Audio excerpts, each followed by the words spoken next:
Darshini. The broadcast is live. Chuck Palmer, how's it going, man? Good, Dave Eggar. How are you? I'm good. I'm here in Bristol, Tennessee, and you are in New York City. I'm in New York City, Brooklyn, New York, baby. Yeah. That's awesome. And you know what's so awesome about today is I realized that I believe it's 10 years to the day since you and I were at the Grammys with our own nomination for Kingston Morning in the jazz categories. And it just occurred to me today that it was 10 years. And, you know, we were in Los Angeles and having a blast. And Lady Gaga was there in an outfit made out of meat. I remember that was like the big thing that year. Wow. I know. And then here we are with this beautiful record, Periphery. And this is such a magical day. I mean, win or lose, I feel like this nomination has been such a victory for just real music. I mean, this is a record that was made on Chesky Records, old school, like single mic recording. Here in Bristol, Tennessee, I'm living in the birthplace of country music, where in 1927, to market the phonograph, they came down with single mics and recorded the Carter Family. And the fact that, you know, yourself, Chuck, myself, Mac ZT on dulcimer, Priya and Will Calhoun just made this record in one long day after really intense weeks of writing. I just think it's so great. How does this moment feel for you, Chuck? I mean, it feels incredible for, as you kind of started off saying, in terms of it almost feeling like a victory for live music and musicians communicating, listening to each other, responding to each other in the moment, capturing that moment, using technology, new technology, but marrying that with the original way that humans have played music and created music together. And in an era and a modern times that we're in, where there's so much technology going into music and going into creativity, which I personally think is also incredible and beautiful and amazing. But I've spent so much of my life dedicated to learning and honing a craft of playing and performing and doing it live. And as a drummer and working with rhythm, you know, the quantizing and the drum machine and everything being perfect and replaced and things is a great sound. But I've just always, my heart lives in that true pocket, that true human groove. It might speed up a little, it might slow down a little. That's emotional. That can add to the listener's experience and to the emotionality and to the story. And so, yeah, I'm just beyond thrilled, beyond honored, and beyond grateful that this is happening. And on this record, you know, we made this record in a church in Greenpoint, Brooklyn, and it was a collaboration of music and architecture. Can you tell me a little bit about the percussion you used and kind of how we used the space, like the interaction of the music and the space? Because obviously with a single mic, you know, this is going back to, like, you know, motets and oratorios in Italy and cathedrals in the 1600s, or mosques in the Middle East. And like, it's just kind of interesting, this idea of architecture and music. How did that affect the percussion on this record that sounds so unique? Wow. Yeah, it's incredible to record with effects that often we use within the technology, sort of in the box. You perform something and then you put reverb onto it. How much reverb do you want? Oh, that's too much reverb. Turn it down a little. That's too little. Oh, that's the perfect amount of reverb. We were in a church with natural reverb. So the reverb that occurred would respond to how loud we might play, or in the way in which we would articulate our musical expression and our musical notes. And so to have the interaction of the architecture, like you said, it's such a beautiful way into the percussion element of it, because for some of the songs on this record, I was literally playing on the marble floor of the church pew, and that has a very specific sound, and the way that I would play that would have the sound. So I'm literally sort of playing the building, if you will. I also, because it's such a subtle recording technique, and because the technology is so high definition, Yes. Oh, No, sorry, I I'm heard making a sure little you're bit of a broadcasting delay. clearly while you're broadcasting. I'm sorry, Cody. I was just checking that so I could share it on my page as well. Oh no, I'm sorry, but then I heard some delay. So there's Please another example. continue.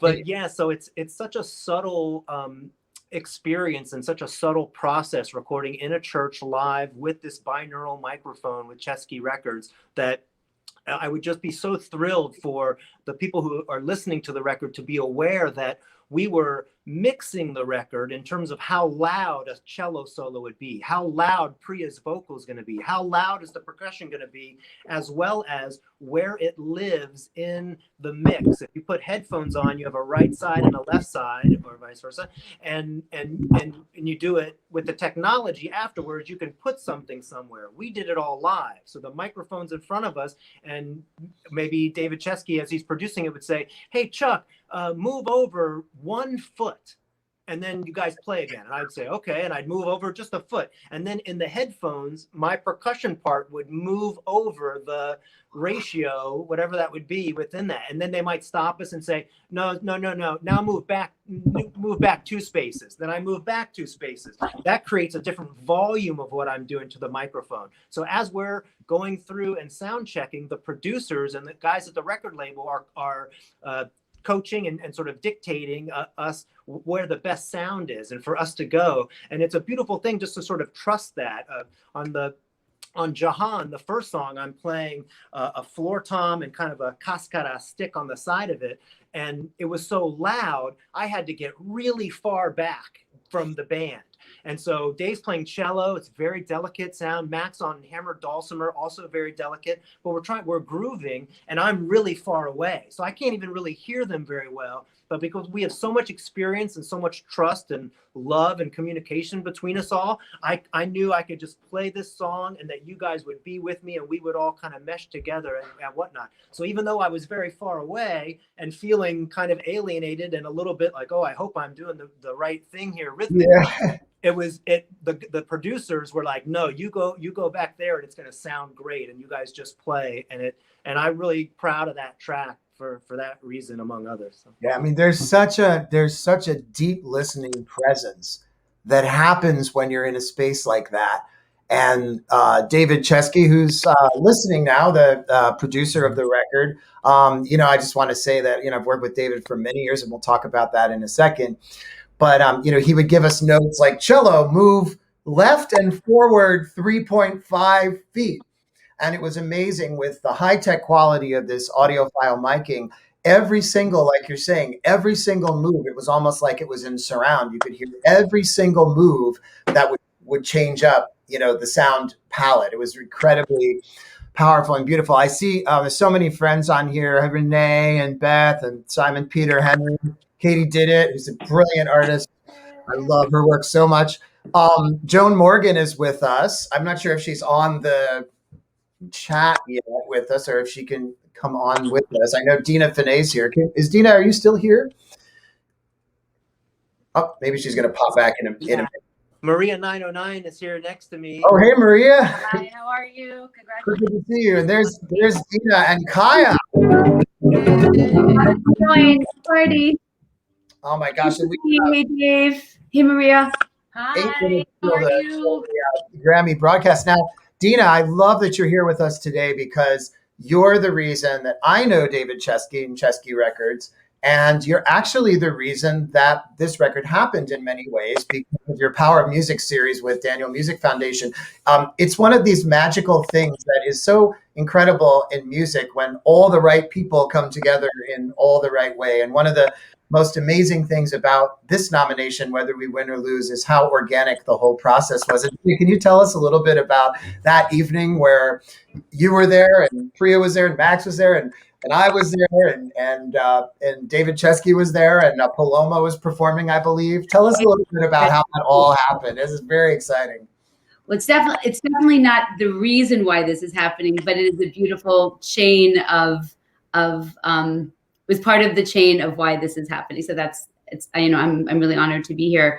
So that was a really magical night. Obviously, Dave and Chuck, we've worked together for so long, and I've known and worked with Priya, specifically with Max, and known Priya through that for many years. And what we were working on was the Power of Music concert series, which I started with Daniel's Music Foundation, for it's probably been 9 years since we've been working with them. And we started doing this concert series called The Power of Music, which was specifically to bring artists and guests in, which were all people who were using music to make a difference in the world. And it wasn't political, it wasn't heavy activism, it was truly just seeing the power of music in this world, and how people used it, and how it affected change on this planet. So I loved every month or two curating these events and bringing these people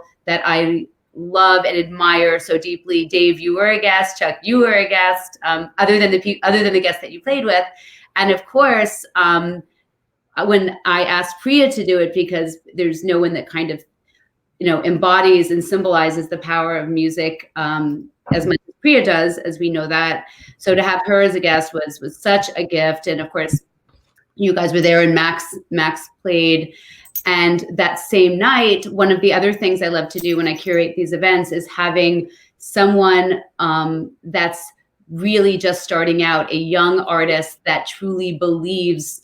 We've been doing it for a long time, and that we believe in the power of music, but to see just a child who's just starting out, who kind of believes in that vision as well. And since David's daughter, Paloma Chesky, is an artist that does believe that, she had a song that we showcased, and she came on, and because of that, David was there, and that's how they met. And Priya got up and did her thing, and shined brightly as she always does. And I think David was just in awe, as we all were, and that's kind of how it started.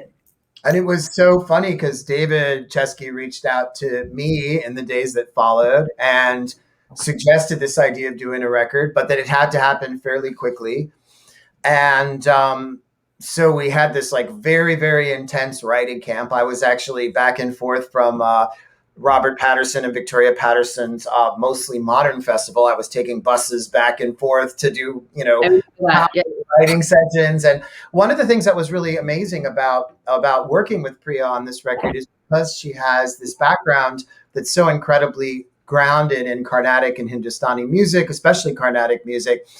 The idea of the shapes, where how do we kind of take that influence, but not make necessarily an Indian classical record, but make something that has a global appeal that really can, cross all cultures. And so it was very interesting to create this content that had one foot in Hindustani music and Carnatic music, and one foot in Bjork and kind of a more experimental way of writing, and sort of to go into that unknown territory. I just want to direct everybody that the Grammy premiere ceremony, which is where most of the winners are going to be announced, the evening telecast is sort of top 8 categories. It's about to start, which is what we're here to watch, in 2 minutes. You can see it on the Grammy.com site. You can also see it, I'm watching it here on YouTube, on live Grammy Awards premiere ceremony. So if you just search that, it's starting right now. Our scheduled time to find out about this award is actually around 3:30. I think it starts with, I have the rundown here. It's actually going to start with Dance Electronica, I believe. This will be pretty exciting. There's some wonderful presenters and performers also participating. Dina, one thing that I think is so great about Music Family is the very first time that I was part of a Grammy nomination was actually for David Chesky's own record, Area 51, which was nominated for Best Engineered Record in 2007. So I think it's so great, the three, you and me and David and Chuck, just everybody as a music family kind of moving forward all these years. It's just such a beautiful thing. And there's nothing, win or lose today, I think there's nothing more beautiful than how organic this record was and how unexpected it was to receive attention like this, because it just came from such a natural place. I know Joan Morgan is with us. I'd love to welcome her to the discussion. Hi, Joan. Dr. Joan Morgan. It's so good to see you guys. Oh my gosh, it's so great. I realized, Joan, that you don't know Dina, so welcome. Hi, Dina. Hi, I think Dave connected us a while back, like via email, but we've never actually met virtually face to face. So so nice to meet you. It's really So nice to meet you too, and under wonderful circumstances. Yeah. I know. This is so exciting, and for the viewers, Joan, Chuck, and myself met through an amazing organization called Young Arts, National Young Arts, which is a beautiful organization that manifests as master classes and a big high school competition and college scholarship. Many very eminent musicians like Audra McDonald and Josh Groban have been former winners. I was a former winner. It actually is the reason I got a scholarship to Harvard University. So I will always owe Young Arts the rest of my life for getting a kid who didn't think he was very smart a music scholarship to college. So Joan, Chuck, and myself had the incredible opportunity to work and coach with Young Arts Classical and Writers Winners Week. And Joan, you are a very eminent writer. You've done not only your own creative writing, but you're a very important musical journalist who has written about Lauryn Hill and some of my favorite artists. So tell us a little bit about how you ended up co-writing on this project.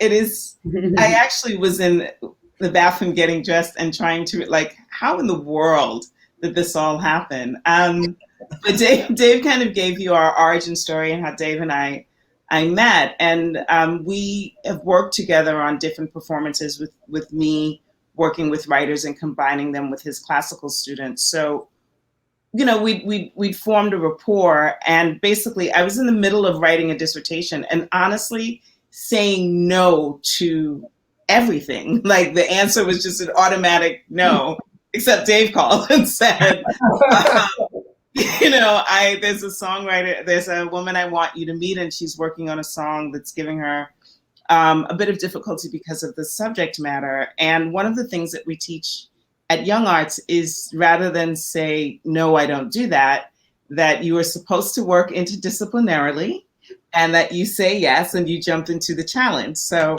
although I had no quote unquote songwriting experience, I trust Dave immensely. And I met Priya, and it took one coffee, and I just knew I had to do it. Typically in Young Arts, we have very short periods of time, like 72 hours to put together an entire show. Yep. So I didn't quite freak out when Dave said you only have 24 hours to do this with Priya, because I feel like he's been silently sneakily training me for this for a few years now. But Priya and I, we just clicked. And honestly, when I was in the bathroom trying to think of the pieces, how we came to, like, how do we even come to the banyan tree? I can't tell you that, but I can just tell you that the entire experience from start to finish just flowed. And that is always an indication to me, creatively and artistically, that we're exactly where we're supposed to be at exactly the right time when we're supposed to be there. Yeah. Tell us a little bit about the banyan tree. I mean, it is one of the things about this nomination that I feel is so important is, this is a year in this pandemic that we have all been so aware of the concepts of like healing and self-care, and so this idea of New Age has a very different meaning, I think, in a year where everyone's turned to meditation and working out and healing and looking at yourself and looking at others. And I just found it's a genre that I've put out records in as well. When the nomination came, I was so surprised because I feel like the level of healing this record deals with is just deeper to me than many in this category. It reaches into an area of hurt and healing that's more profound and a little more risk-taking. And tell us a little more about the song and just what you feel it says, if you would. So, my background and my activism, if you will, is largely based in being a feminist writer. And, we've had many sort of groundswells and tide shifts over the last couple of years with Me Too, which was started by Tarana Burke. And we really have had a kind of, we're beginning to see a social and spiritual shift in how we deal with survivors of sexual assault. But I think it's a really difficult thing to know how to always show up for survivors in the ways that they best need. And for me, that has been, how do I lend my voice? You know, how do I lend my voice, not so that Joan is speaking, but so that survivors have a place and a voice. And so when it came to Priya, my entire focus was, how do we tell this story? And not necessarily how Joan would tell the story, but how do we, you know, it was really important to me every time Priya spoke, honestly, the cadence of her voice, the places where she gets soft, the places where she gets louder, the places where she kind of like naturally kind of laughs and giggles, the places where she cracks a bit, all of that went into trying to find the language for this particular piece. And then I really wanted to root it for her in a place that was home, as opposed to the kind of US-based Me Too stories that we've been hearing. And so I just consider myself the midwife. I really do. Well, I mean, what you guys made was so special. And there's Chuck. I have a question for Chuck about the banyan tree too. You know, what I love about it is that the song structure preserved both a sense of American contemporary songwriting, like verse chorus type writing, but it also has this more Carnatic sense of flow that comes from classical Indian music. And Chuck, I was curious to ask a little bit about the rhythm of that song and sort of how you approached it from a percussion point of view. Because it has this amazing quality where on the one level it feels like Sia, or it feels like a songwriter that we all know and love today that's more artistic and indie. But on the other level, I can almost kind of dissolve into it and think about like Shiv Kumar Sharma or some of the Indian classical players that I love so much, that it's almost like their presence as well. And I feel like you did some really magical rhythms that kind of helped link together those worlds in a powerful way. Wow, you know, I remember that song and almost wondering what type of approach that I could come up with, almost intellectually or like rhythmically, like, oh, okay, often you'll hear a song or a piece of music and you think like, okay, what are out of my experience, what type of rhythms or is this similar to, and what out of my, you know, bag of not tricks, but almost just knowledge, like would fit here and fit perfectly here. And honestly, throughout the record and on Banyan Tree specifically, I think even more, I just came to a place where that was just not even in my frame of mind. I wasn't thinking like, oh, let me do what I've heard here done and heard here done, because you know there were so many different influences going on in this record. And I think even just musically, with my own musical growth, I've become more mature, in which I'm doing that less and less, and really just opening up my heart, my ears, and just like the respect of the story. And I too have had experience with sexual assault, and so I think I almost with this one just gave myself permission to just respond and just, you know, lead when I needed to lead, support when I needed to support, and just show up and listen. And frankly, when you're talking about something like sexual abuse and sexual assault, and I think trauma in general, one of the first places to start is just listening.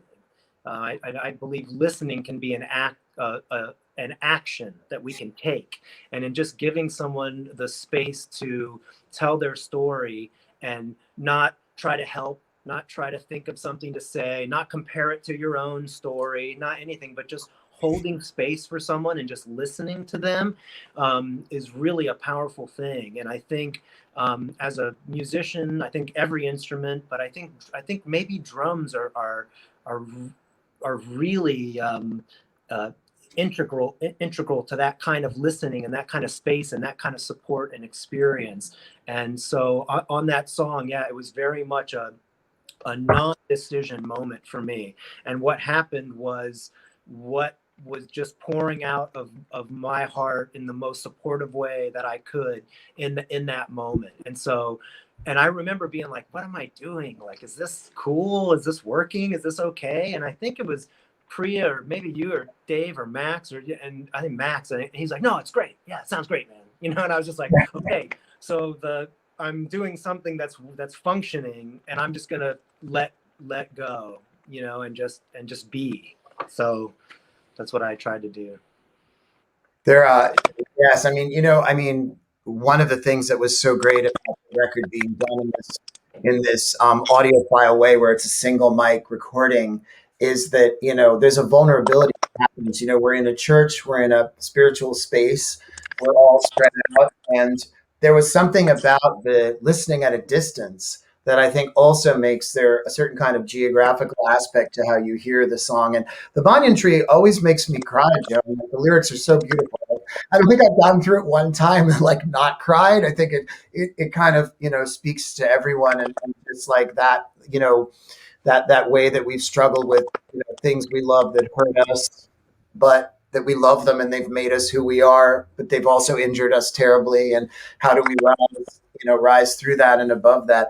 The Grammys have started. They just did about a couple. I'm watching the broadcast. I think I will turn it up in a second so I can see what's going on here. I can't hear it, but I can see it. Okay. They're up to Best Instrumental Composition right now. Let me see if I can. I don't know why it's not playing on my phone. Alexander. There we go. I see. Maria Schneider. Very cool. Remy LeBoeuf. My friend, actually, yeah, this is kind of cool because my friend Remy LeBoeuf is up in this category, so I'm going to pay attention for a second. He's also related to Young Arts, how I know him. And the Grammy goes to Maria Schneider. Maria Schneider is an absolutely incredible jazz composer. I don't know if you guys know her, but I wish to take every musician I in my am band. such a fan of hers, so I just love that she just won this. I got to work with her a few times, and that's so incredible. You know, I am so encouraged by this year's Grammy nominees, and Joan, I actually want to ask you this question as well. One thing that struck me when I looked at the full list of nominees was that this year, unlike previous years, I really felt the Grammys helped normal people look at a wider range of musical narrative. So there's been years where all you see are like the songs that everybody already knows in the year. And this was a year where even myself as a music, you know, guy was, you know, oh, Snarky Puppy just won for contemporary instrumental. That's so great. As I said, you know, that we're pointing the you know, listeners to a wider range and a more diverse range of music, and I'm so excited about that. I think that can also do a lot of cultural healing. And I was curious if you saw a little bit of that as you were sort of scanning through the music that was selected this year. I definitely did, and I also think it speaks to the moment where we're all in, because we had time last year. You know what I mean? We had time to listen in a really different way. Everyone was sort of forced out of their routine, and in some ways even surviving that abrupt disconnection and isolation meant being willing to go and explore new things and different things and experience something new, because we didn't have the ways that we would normally do that, right? We weren't getting on planes, we weren't going out, we weren't meeting new people. And so I think reading and music became really important last year in a way. I'm seeing a very similar thing in publishing, like, you know, in terms of the kinds of voices and the multiplicity of voices. People had time to really engage art in a way that I don't think that we've seen in a long time. I saw a lot of curiosity this year. Like, you know, even, you know, we all did a lot of like online kind of little performances, but I started doing, you know, like Bach on Facebook or playing, you know, John Coltrane on Facebook, and the numbers would go up and up. And I was thinking, wow, before the pandemic, no one would have checked me out playing these artier kinds of music on Facebook. And I think that curiosity is really, really, really encouraging. And I think we have such an important moment right now in music to, the pause that's happened because of the pandemic. I feel like we have this moment to reboot the narrative. I've been so into all the work that Daniel Bernard Romain is doing. I just feel like that idea of just he's a personal, I don't know, hero of mine. I say mentor, but more like hero of just being able, as a kid of writers, my kids are fiction writers, I would say like, that idea of how music has a meaningful narrative, especially on the classical stage, on the world music stage, how we tell stories together. It's just such an important area for my own love of music. Let's bring Dina back for a second. I want to talk about. Oh, here we are. We all are here. I love it. I'm looking at what category we're up to now. I'm enjoying you guys all so much. I might just like our category and then just be like. Best music video. So, Dina, like when you listened to this record, what were some of the things that struck you as an artist producer in terms of its uniqueness?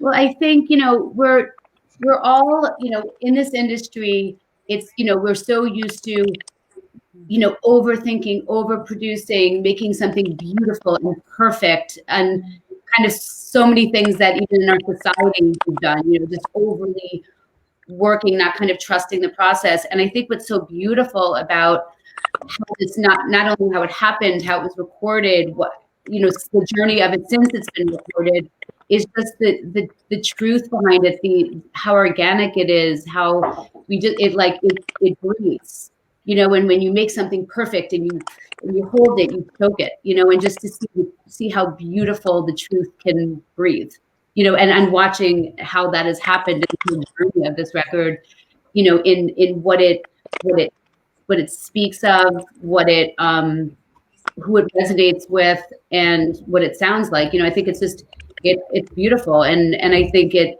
shows us that it doesn't always have to be overthought, overwritten, overproduced, it's like just by the beauty of who Priya is as an artist and the beautiful team around her and the energy that kind of supported her, this is what has happened. And once again, it doesn't matter, who wins, it already exists, it's out there. And I think it kind of shows us all that. And what Joan was saying, it's like this year has given us all a time to like, just stop and listen and breathe and be with ourselves and be with each other. And so for a record like this to get that, recognition and is so beautiful, because I think it really does signify actually a new age.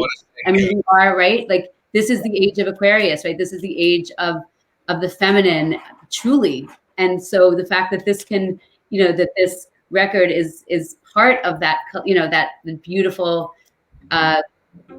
collective consciousness is awesome, and it's meant. I love that. I mean, one of the things that, like when I'm working with students at Young Arts and also just teaching privately, I always say like the best thing you can make is the thing that you can make right now, with all the imperfection of everything you are in that moment. And that's one of the things. I mean, I know when David talked to us about making the record, it all had to be so quickly that part of us were like, oh, well, how can we do this? How can we write this so quickly? We can't do it. It can't happen. So many imperfections. But then I think what was so great about working with Priya is that I think we really sunk into the moment of the challenge of what can we make sort of perfectly imperfectly right in this moment, that, and that has this like really charming uniqueness that I think is so incredibly special. And just by being in the present with it, it's not like you're just making something out of thin air. You're making something, you're creating something with everyone and everything that that everyone's bringing to it. So that present moment isn't just this moment of like, let's just throw somebody in a sandbox and make something out of thin air. This is like these souls coming together that are creating something, that's a combination of all of that. Yeah, I think it's so interesting. And as a player who's predominantly played classical music and jazz, it was also a real challenge, to kind of find my voice in the Indian music side of this. I had some, obviously, one of the things that was great about the record is that Priya Max and I were roommates for many years in New York. So I'd had many hours of hearing Indian classical music and Senegalese music around the house. So I used that as my source material. And then working with the band Akshara with Bala and with Max was really powerful for me. And then, one of the things that we really worked on was how to bring these cross influences together. I've spent a lot of time in my work with David Shomer on Ethiopian music, both with the Bully to Harlem records and also with the film Difret that we scored. So I brought in the Masinko traditions of Ethiopian music, especially in Jahan and some others, because I felt like it resonated so much with how I heard Carnatic music. And it was something that had a lot of meaning to my history as a player. So I'm watching a very interesting performance on the Grammys right now while we're doing this. It's very interesting. I'm sure we're all enjoying this. But I think that it's very interesting how, like, who is this? I'm not sure, actually. It's beautiful. It is beautiful. Wow. Wow, it's so good. Anyway, and I think that there is like a new globalism with global music. I think that now we're entering into like a deeper level of storytelling where it isn't so much this and this and this sort of collage together, but it's a more vulnerable sense of how do we tell stories together? How do we take those risks? How do we all kind of meet somewhere where we can share those stories? And I think that is so great. I'm not sure what category we're up to now. I would have to look at the schedule, but I'm going to pay attention because if this is the first break, then I think we're actually right after this break. And one of the things I just want to say is that whether we win or lose, I don't think that it's as meaningful as the recognition that this record has gotten. I mean, I think having been in the music industry my whole life, like, it is so hard for something this organic that isn't on a major label, that hasn't had like hugely expensive publicists or anything. It's so hard for it to break through and like get a recognition like this. I guess we are next, so I'm going to pay attention here.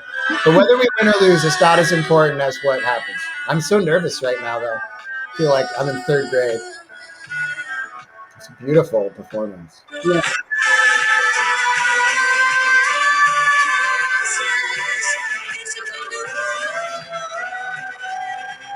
Wow.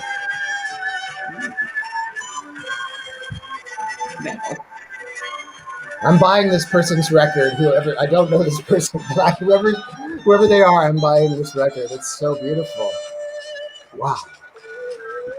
And the visuals are amazing as well.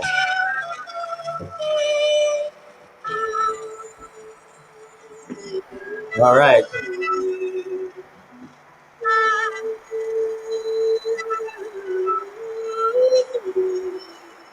I feel like this is like New Year's Eve party or something. Thank you, Lito. That was so enchanting.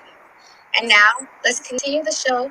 To help me present categories and give out more Grammys, we've invited the heir of a musical legend from Mexico, who has made a name for herself with great talent and hard work. She also earned a Grammy nomination this year in the Best Regional Mexican Album category. Wow. Mexican Music Album category. Please welcome Lupita Infante. Wow.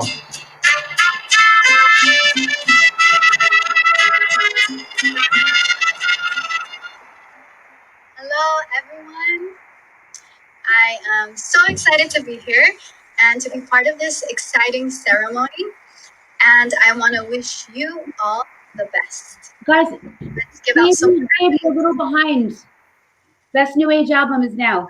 Here are the I know. next categories. It's right here. For Yep. Best New Age Album, the nominees are Laurie Anderson, Tenzin Chigiyal, and Jesse Paris Smith.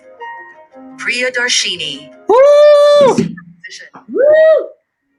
Jim Kimo West. Corey Wong and Jean-Baptiste. Nervous.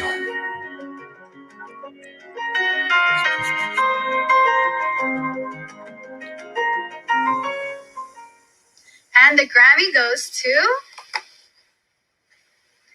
More Guitar Stories. Oh. Jim Kimo West. Oh, wow.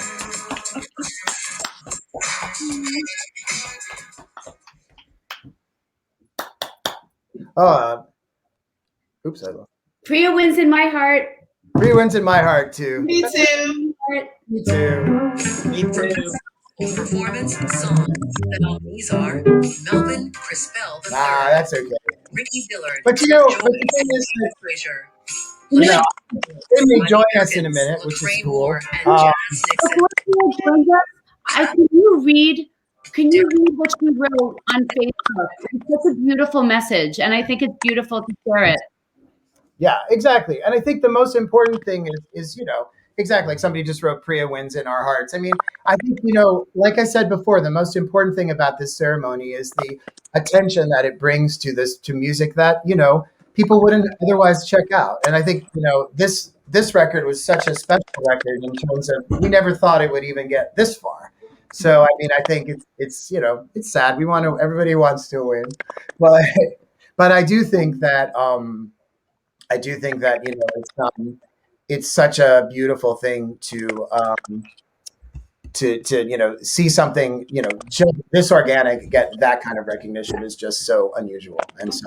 Oh God, I mean, Dave, listen, we both know. I mean, you know how like the reality shows we would talk about the people that win aren't. It's not about that. It's you know what I mean. Like every artist that won The Voice, that won America's Got Talent. Like once the competition is one thing, but the beauty of the recognition and being part of yours. I mean, that's it's not. There's not suddenly. I mean, yes, you do get a cool little trophy, but it's not. It's not really about that. It's like she's already part of this fabric that is risen. So Right, and I think that is very, very legitimizing, especially as Priya's first record in America. I think it's such a great thing. I hope that they can join us can we just somewhat. talk about the cover and how it is the most beautiful? Yes, I mean, who did that? I mean, I can't stop looking at that. I know. I think all the artwork, there was so much class that went into the whole product. The music video.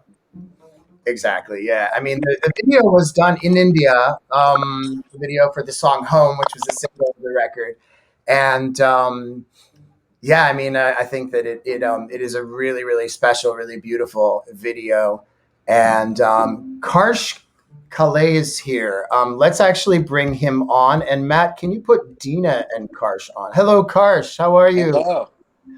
It's such an honor to see you here. I'm such a fan of your incredible music, and for many. And tell us a little bit about how you know Priya and Max. Oh wow! I actually I was told by my niece. I don't even know how long ago now. It's been probably 7, 8, 9 years ago. That there was this collective in Brooklyn called the Brooklyn Ragam Massive, and that I should check them out. And I went and to one of the nights, and I mean the first thing that I noticed was Max. And in fact, I think the first night Priya wasn't performing, Max was the kind of standout artist, and I was like, I'd never seen anybody do what he did.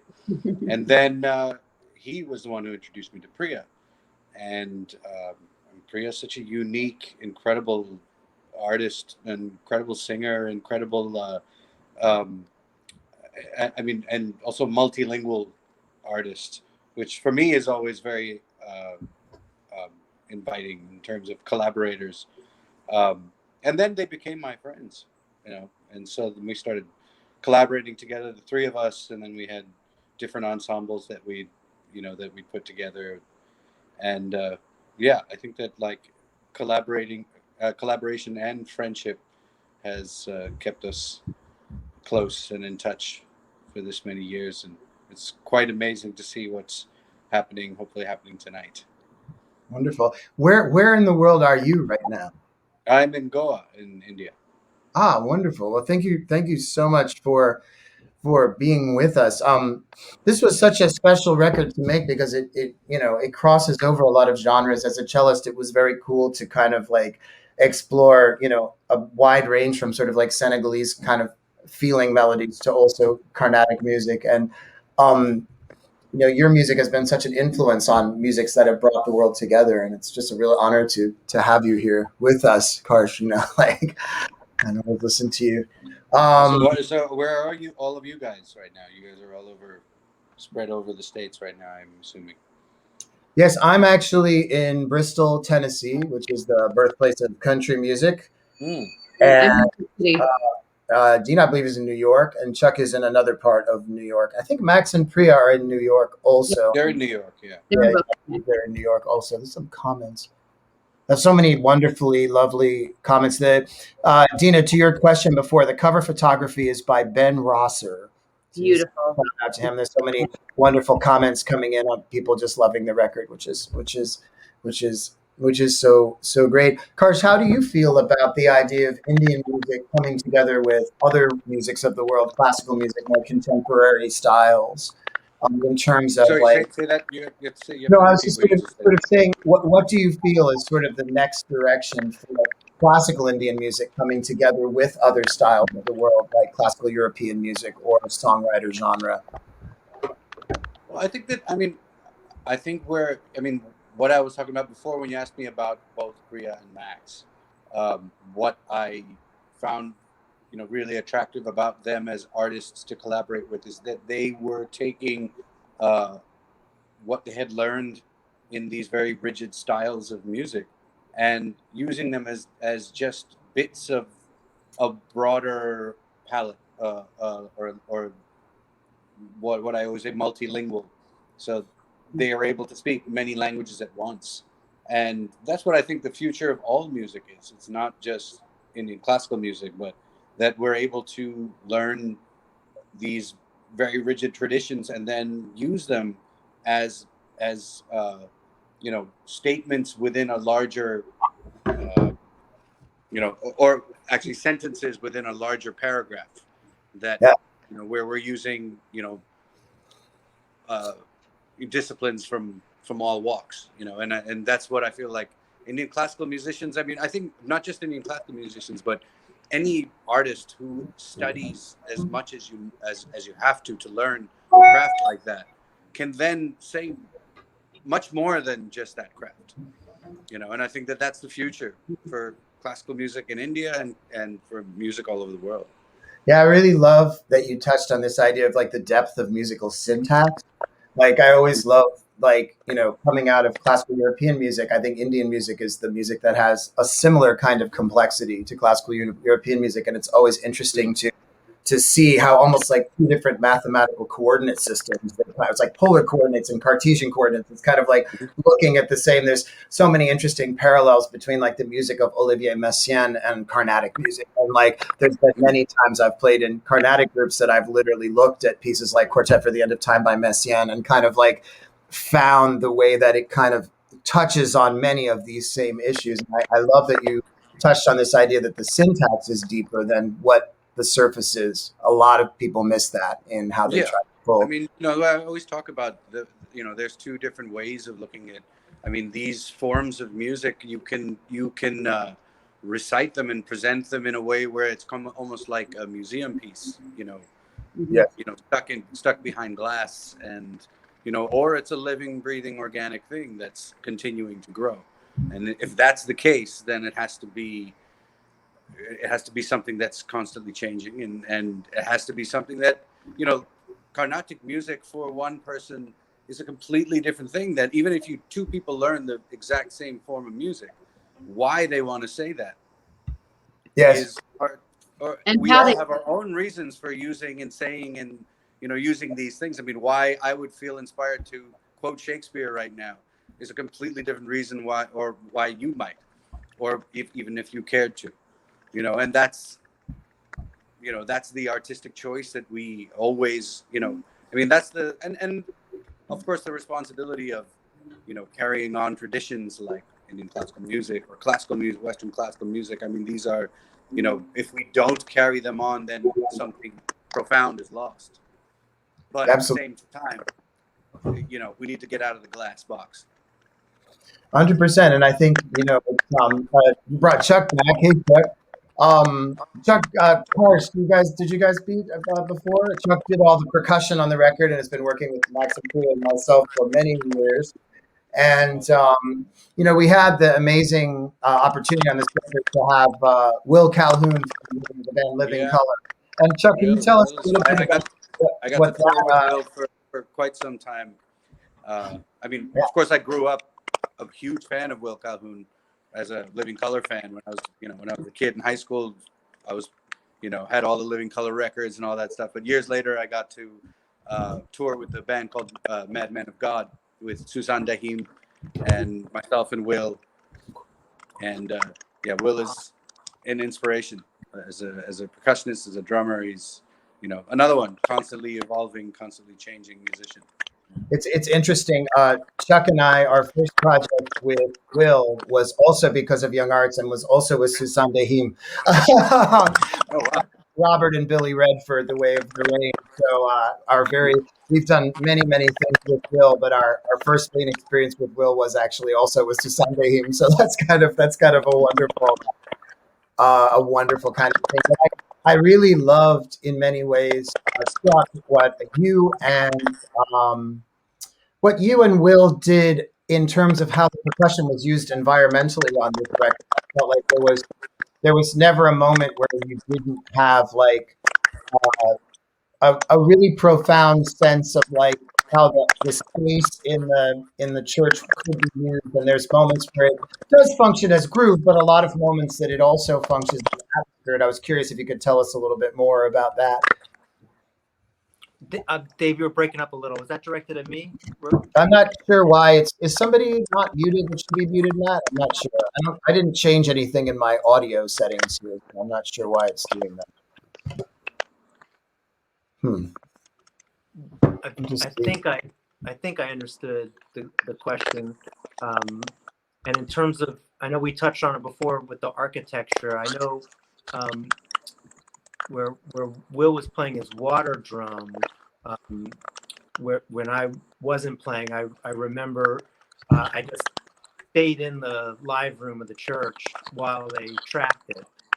And as Karsh was saying, Will Calhoun has been one of the most influential drummers and musicians on my life by far.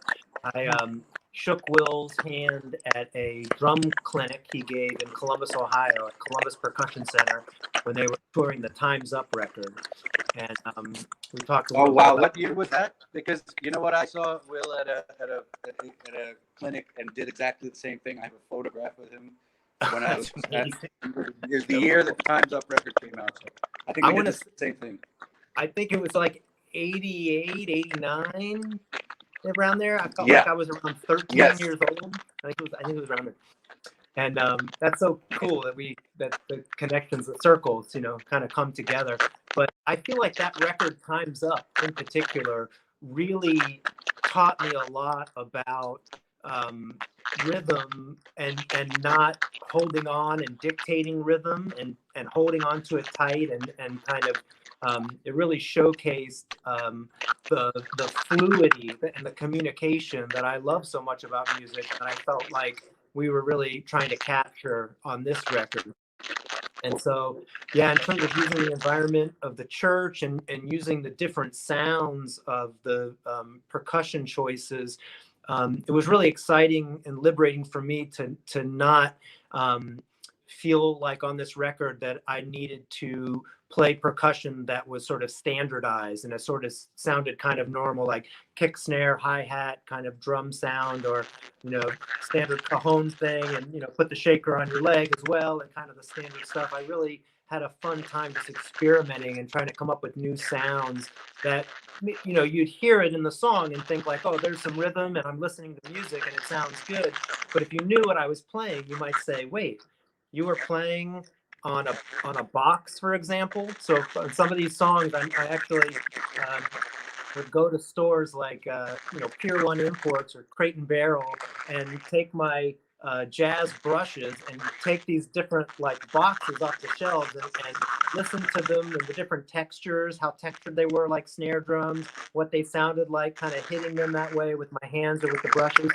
and it's such a subtle recording technique with the binaural technology with Chesky Records and at the church that it just is so fun to try to be the most subtle I could possibly be while still being a percussionist and still adding that percussion, that rhythm, that punch if you needed it, while literally playing on things like boxes, things like brooms, regular brooms, Indian brooms to just sweep up, and I'm just playing them on the marble floor of the church, kind of sounding almost like a shaker, or almost, you know, sort of like hi-hats or something like that.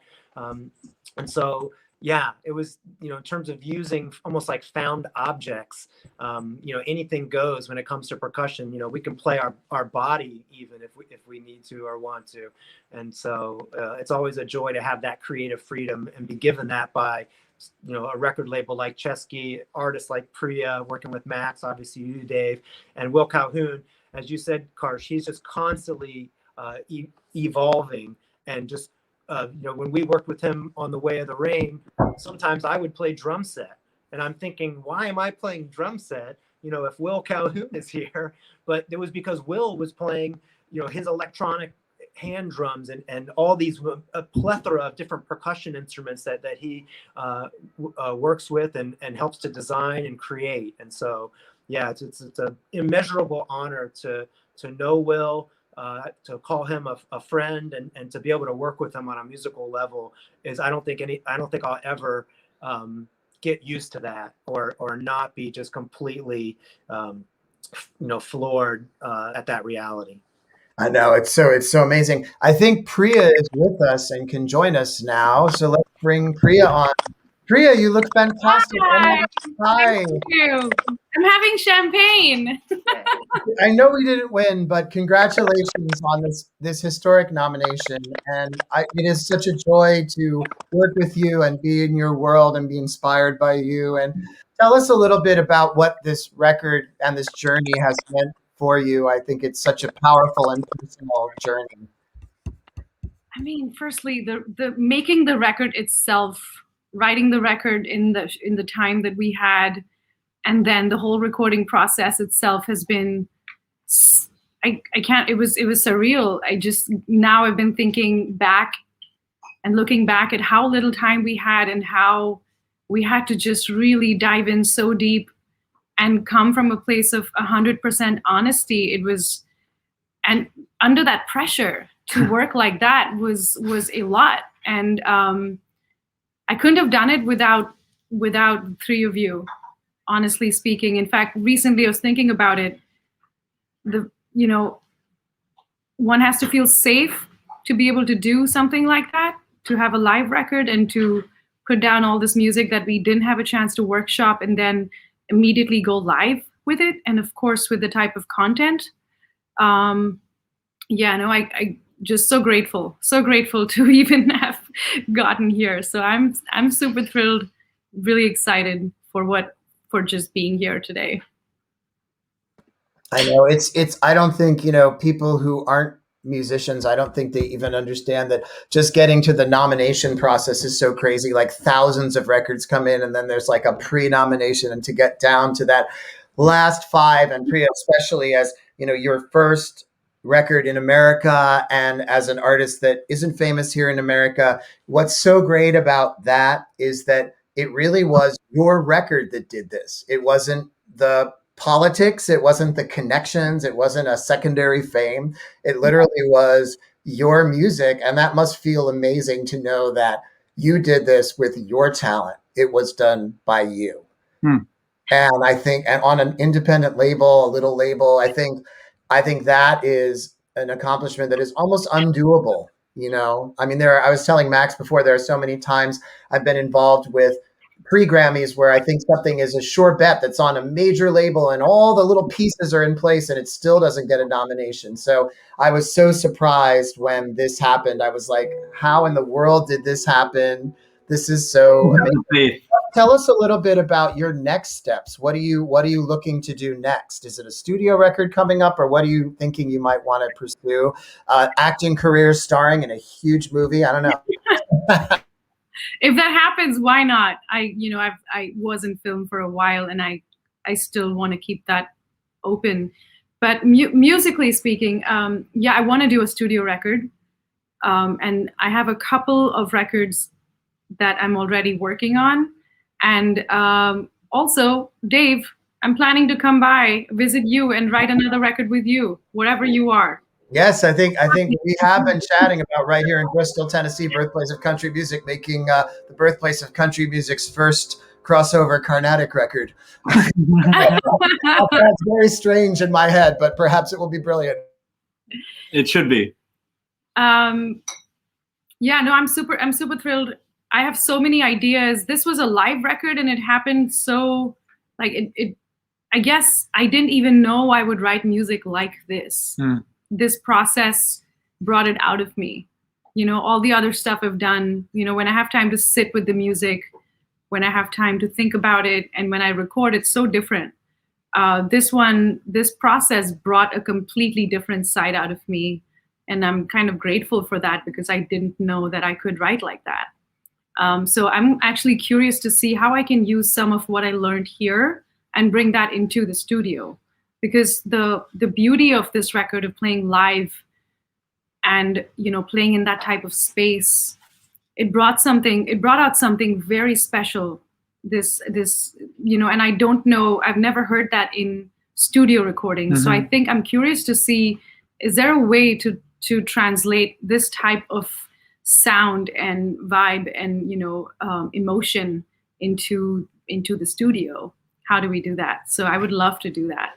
You know, it might be a process of like subtraction. You know, like what we usually do is we like add and fix and add and do more and more work to, you know, to fine tune all of the things that we consider wrong, you know. And so what we saw here and got,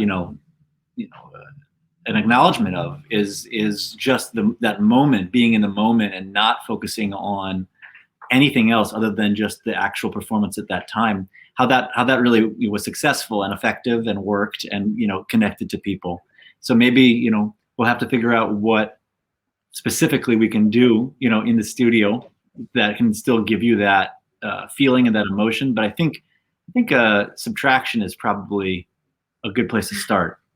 Let's just back up a little. Yeah, Priya, what do you feel like? Because I felt this was a really interesting aspect of Periphery. Structurally, the difference between, let's say, a contemporary American type record versus either a Hindustani or a Carnatic record, how do you find that you reconcile, you know, the sort of difference in sort of almost like algorithmically how Indian music works versus a very more kind of block-like structure that we see in contemporary American music? I feel like on Periphery, you handled that very difficult equation well. And I was curious how you think about that aspect of structure. Yeah, you know, for example, in Home from the record, we went back to structure, like a more typical, like the more Western structure. We did that with the Banyan Tree.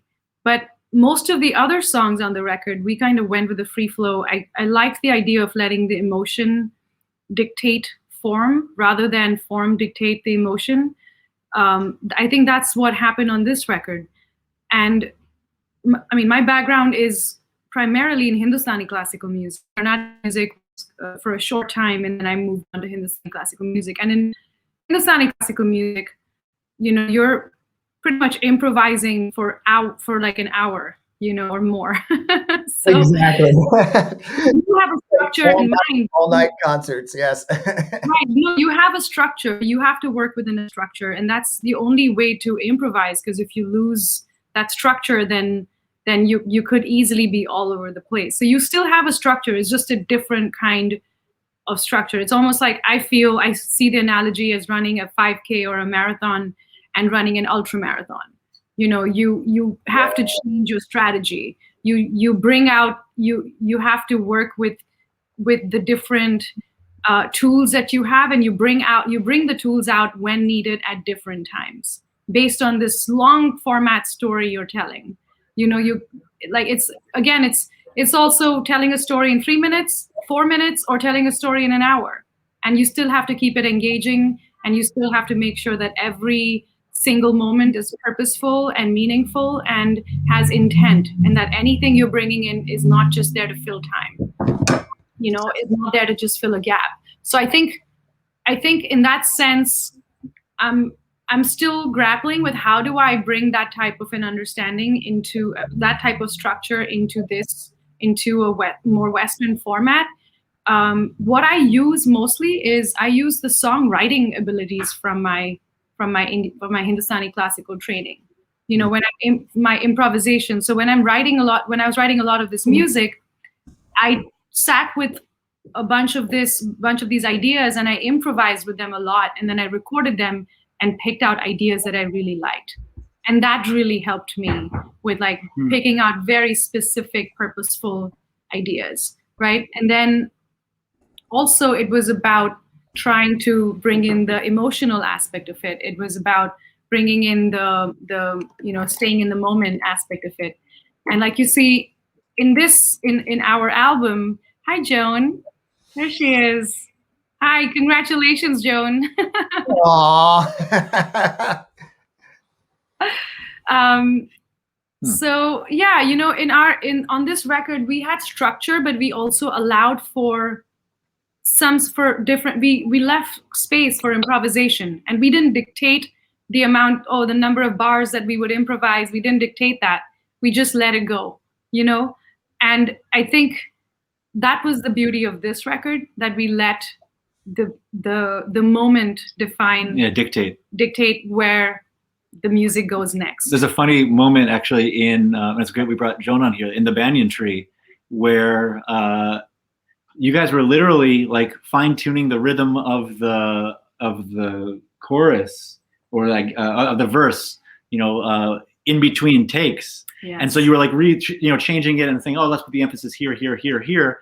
And there's a moment when you paused because you weren't sure whether you wanted to do like an original form or this new form that you wrote in between the take. And right at that moment, Dave, you just like instinctively, I'm talking a fraction of a second, yes, just played this awesome like reference to the earlier chorus line, this earlier like instrumental. Yeah. And now it's like, I don't think we'd be able to do that live. Like we'd have to analyze like, okay, how many measures do we wait? And like all this type of stuff that just happens so beautifully and so naturally. And then as soon as you finish the phrase, it resolved, and then you jumped right back in. And it's like, that's not something that you get taught. You know, that's something that you fully only can make possible if it happens organically and naturally. And that's something that obviously we wanted to win this today, but this is a celebration of that moment, of that the acknowledgement that, you know, that the Grammy organization acknowledged that this record, this moment is something that needs to be celebrated. And you know, there's no losers at these awards. Like these are all wins. And so we're so grateful to be at this moment celebrating and this really precious experience. So and like I said before, I think what I'm so proud, I'm just seeing like the Pacifica Quartet's nomination. Let's see if they win. I know them. I love them. It's not one. Yeah. Mm-hmm. I think it's like, you know, just the fact that we are seeing. Let's see who won. Contemporary voice. Yeah, Pacifica Quartet actually just won. That's very exciting. Yay! But I mean, you know, like I love that, you know, we're bringing this attention to music that people wouldn't otherwise check out. It's so important, you know, and people have the time to check out music. And there, you know, this year where we've all been more isolated has created more discerning listening. Priya, tell us a little bit about your writing process with Joan, and will you guys maybe write something in the future together? Yes. First, Joan looked gorgeous. I love what you're doing. Beautiful. Working with Joan was just a dream. It just, you know, Dave, you remember when we were writing this record, I was, you know, most of the record was coming from from a place of, you know, me trying to address this whole of how do I hold all these multiple identities, and why am I still feeling on the outside and isolated? But I knew that I had to write this one song that was very important to me, and it reflected a very deeply difficult, challenging, traumatic time that I was going through. And I wanted to write it just for myself in a way. I needed to say it because I was being silenced and I couldn't say it. And Dave, I reached out to you. Dave, I'm so difficult. I have this written down, but I need someone. I need to write this with someone. I'm having trouble emotionally. I'm also having trouble with the words. I don't know how to put all of my emotions in words right now in this moment. And Dave was like, I just know the right person to reach out to. And Joan, you were writing your PhD paper at the time. I have no idea how you carved time out. And Joan took time out for me, and she said, okay, let's meet. So we met at a coffee shop, and she heard me out. You know, we talked about the song and what I'd already written at that point. And she said, okay, let's do this. You know, and that moment we really deeply connected. I don't think it could have gone any better, you know. Joan, just the way you held space for me in that moment, and the way you heard me, the way you made me feel like I was seen, and that, you know, my emotions and what I was feeling was valid. That just like helped me so much in that moment. And then Joan came over the next day, and we just sprawled out in our living room on the floor. And, like within 3 to 4 hours, Joan had this whole, you know, this beautiful all of these beautiful lyrics just like written out in no time, you know. And I'd already come up with the concept of the banyan tree, and I said, I'm okay with you changing that. But she heard it and she was like, you know what, let's keep that and let's work with that. So I'm yeah, so glad you said that, because I was like, how did we start with banyan tree again? Because I knew that that's not a place I would have naturally thought to start. Like, okay, that's true. That's Priya giving us roots and foundation. You know, I think that the beautiful lesson for me as an artist in all this, Priya, and the thank you that the gratitude I feel to you and to Dave and everyone that worked on this record is that we sometimes make this really complicated. So I will say things to myself like, I'm a journalist, I'm not a fiction writer. You know, we pay a lot of attention to like genre and what allows you to call yourself something. And I just had two very incredible people at Young Arts, the late Betty Wright and Dave Eggar, just sort of said, why aren't you writing songs? And I was like, I don't even write poems. What are you guys talking about? But I've learned that really storytelling is storytelling, and good listening and honest listening is honest listening. And allowing yourself to be vulnerable and to be thrown into the unknown really matters. So thank you for making space for me, because I don't know why you listen to Dave. Like, I had no credential really for him to go, oh, that makes sense. But I'm so grateful for the experience and for trusting me, not only with your story, but just your beautiful process. I've collaborated on a lot of things, and what people should know about you is that you're a beautiful collaborator, and you are. There was never a moment where I felt insecure about what I didn't know, or, you know, you really encouraged me to trust myself. And so we became sisters very quickly. But I think the universe knows that like that has to happen really fast in order for this to work. So thank you. Yes. Thank you. I mean, it's such an interesting and powerful record of firsts and of organic growth. And Priya, I'm so excited to see what you make next, and hopefully we could all be a part of it in some awesome way. We're going to end in about 5 minutes on this watch party. I just wanted, is Max still there, or did Max go away? Max is still here. We have another interview to jump to. But I have to get. Okay, so let's just bring Dina back for a second. Can we put everybody on the screen? And I just want to thank everybody for watching with us today. I know we didn't win, but as I said before, it's like it's such an incredible victory just to get to this incredible place. It's so incredibly hard. It's thousands of records submitted to get to these top 5. And I just want to say, Priya, Joan, Doug, Max, Dina, thank you so much for being here today. And this record to me celebrates also an expansion of musical narrative. I feel like this year, the most important thing as we push pause on the performing arts industry is to come back to a more inclusive, more diverse narrative on stage. And I celebrate the courage, Priya, that you had to bring to this genre a record that really risked, like sharing who you really are. And I'm so honored to be part of this incredible group of talented humans. Thank you so much. So let's just say goodbye for now. And I love you all. And I hope I can see you all in person in the next decade. I want to say, Dina, thank you for being the catalyst for making all this happen. Yes, Dina. Thank you, Priya. Thank you for being the beautiful spirit that I was left to even want to bring onto this. You know what's amazing? I was telling this to Dave earlier or the other day that when I would do these these events, and both you and me have done a lot of we've done so many like charity events and benefit concerts. I mean, our whole life has kind of been about that.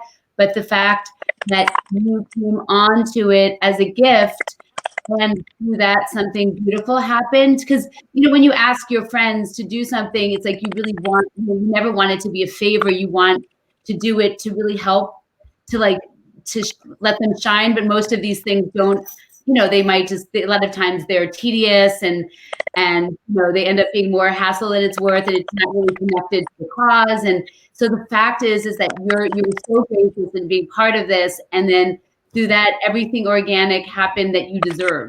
So that was a gift for me to see and witness. Awesome. Thank you so much. Thank you guys so much. Thank you. Thank you guys so much for being here. I love you all, and thanks for all your wonderful comments. Thank you so much. Bye, everybody. Bye, guys. Bye.